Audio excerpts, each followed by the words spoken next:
My name is Chuck Creekmer from AllHipHop.com. How you guys doing? What's happening, Chuck? Good, good. Very good. Good to see you.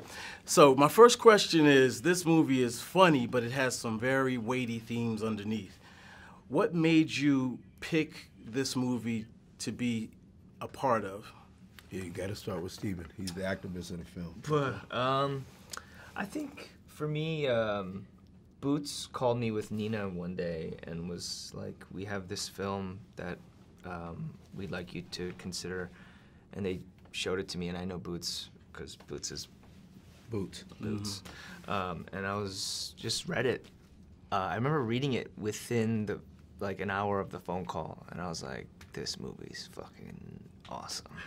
I have to do it." Right. And it was one of those where I feel like the universe does that sometimes. It just goes like, "This is what you're doing next," and I go, "Okay." And so I don't know if there's any extra pizzazz in there. It was just like, "This is what you're doing next." I was like, "Okay." We thought that the social, and Terry talked about it earlier, the political, socio-economic, gender, attention to detail on all of those different facets of American society and the modern spectrum of American society where we find ourselves with the backdrop, as Boots says, of surrealism meets realism, meets sci-fi, meets dark, farcical. We kind of all felt like, I think, speaking for all of us, Danny Glover included, I remember why I got into storytelling. Right. Because I was a kid who ran around creating stories, even if it wasn't necessarily allowed within cultural dynamics of Asian household, brown household. We're supposed to get on first base and stay on first base, and we're not allowed to wear our Superman capes at the airport beyond 5 years of age before grandma snatches it off you and go, "You better figure life out quite fast," and not in an imaginative way. Yeah.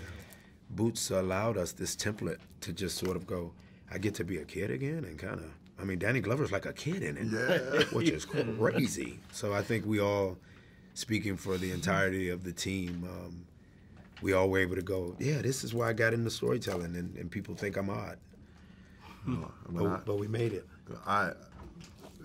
For me, comedy has always been a way of opening up a porthole in everyone's brain and inserting very deep knowledge from all the best comedians, from Richard Pryor to Chris Rock to George Carlin.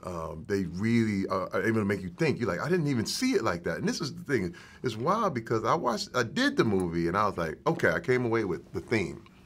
And then I saw the movie, and I was like, "There's a whole nother theme here." And then you literally go and you realize there's like 4 or 5 other themes. And I was like, "This is deeper than I ever imagined." Like, and it keeps going. Yeah. It never stops. And the fact that he was able to put all of that in the movie. It's genius. It's genius. This is why you don't even know why you do what you do. Sometimes you don't know why you like what you like. Sorry to Bother You is on that level. Gotcha. Trying to define it is really, really hard. Did you watch it yet, Chuck? I haven't seen it yet. Okay. Oh, it's bonkers. Right. It's crazy, bonkers. So I only have a few minutes. I gotta ask each of you, when's the last time you used your white voice?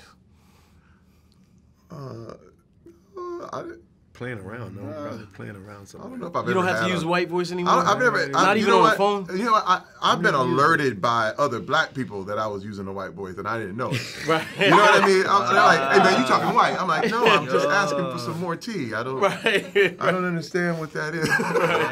You understand what I mean? Yeah. I didn't know that. Come on, you know when you're trying to get better service, especially on the phone. Well, Danny Glover says that, right? Lakeith's character says whatever he says, and Danny goes, "No, not Will Smith white." Like, and Boots has done a great job of. Boots even told, were we together, Steve? He told Jaden.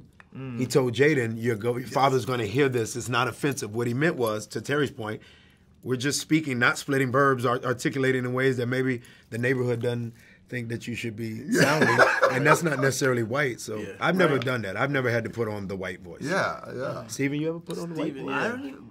Man, from an Asian perspective, that's like really deep. It's a dangerous question. He could kill you. I actually, I have to think about that. Like, maybe I'm always in white voice. Wow. I don't know. Actually, I have no idea. That's different because culturally, you have ancestors who don't want you to necessarily hold on to the language at times, not specifically yours, but Yeah, in I that think way. there's just an identity thing to get to the bottom of that. who we are. Yeah, but that's a deep question. Sorry.